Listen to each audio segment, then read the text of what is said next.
Hi, I'm Lewis Balls, Colors of Prog. This is Season 3, Episode 27. And this time I'm going to discuss the Swedish prog band Moon Safari. Moon Safari were formed in Sweden in 2003. So sounds like they're practically new, but that's been 20 years. They released their first album, A Doorway to Summer, in 2005. It's this one. Now, only containing 5 tracks, but running an hour in length,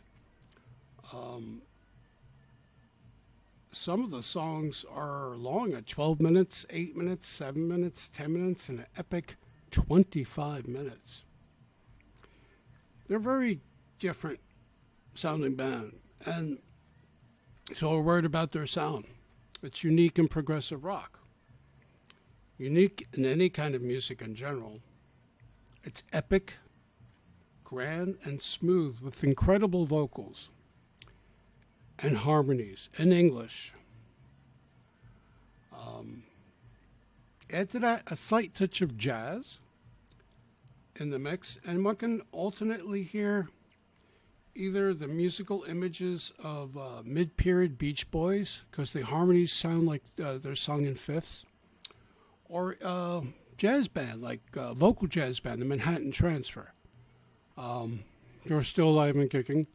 And I recently was listening to some Moon Safari, and then a jazz radio station was playing some recent Manhattan Transfer. And I'm like, wow, you could really hear the similarity.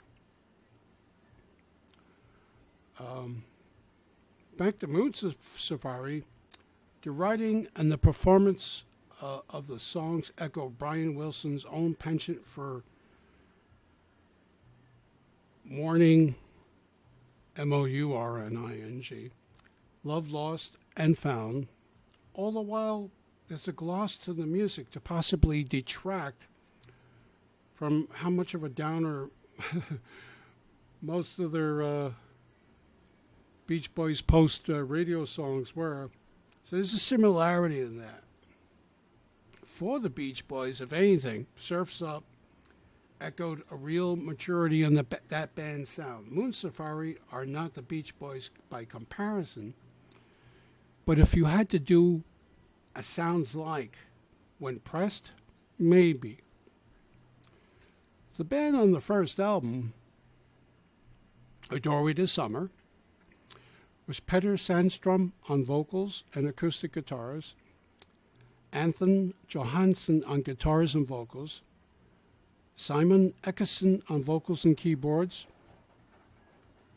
Johan Westerlund on bass and vocals, and Tobias Lundgren on percussion and vocals. So everybody sings in this band, if you haven't figured it out.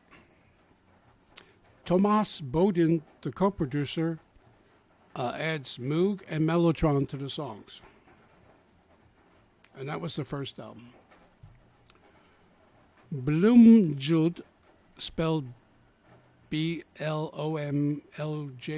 is a 2-CD album released in 2008. It sees Johansson replaced on guitars by Pontus Åkesson, and other musicians are added to contribute violin, fiddle, and a cello. The songs are all beautiful, with some even being entirely a cappella, or contain moments that have that. Very clever songs. That was a 2-CD set, and there are 2 different suites on that record, each with its own sections of music, as Ka-on 1 and Ka-on 2, spelled K-A-O-N 1 and 2. I think fans of symphonic music bands like Genesis, Yes, and Latter Day Marillion might really appreciate Moon Safari, while the band sounds nothing like them at all. But the spirit of the music is there.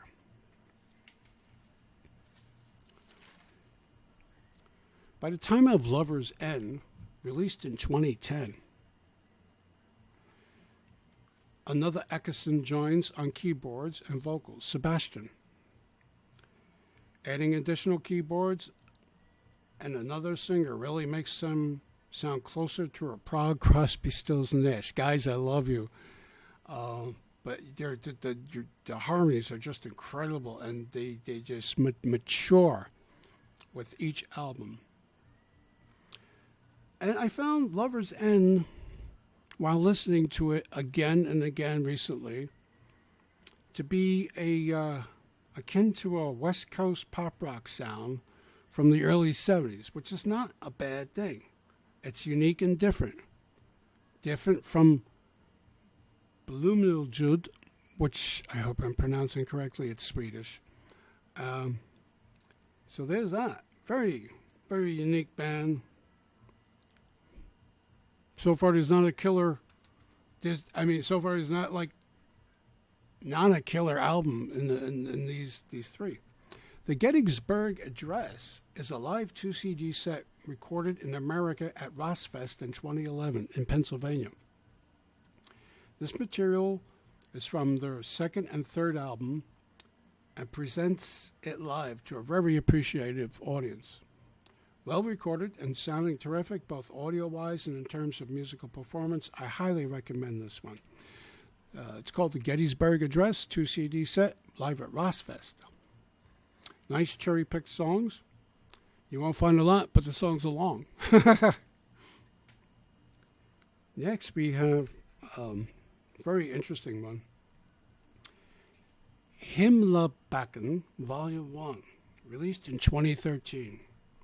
It's a semi-autobiographical collection of songs about, as far as I can see, translation, Heavenly Hill, which is the Himmelbacken of the title.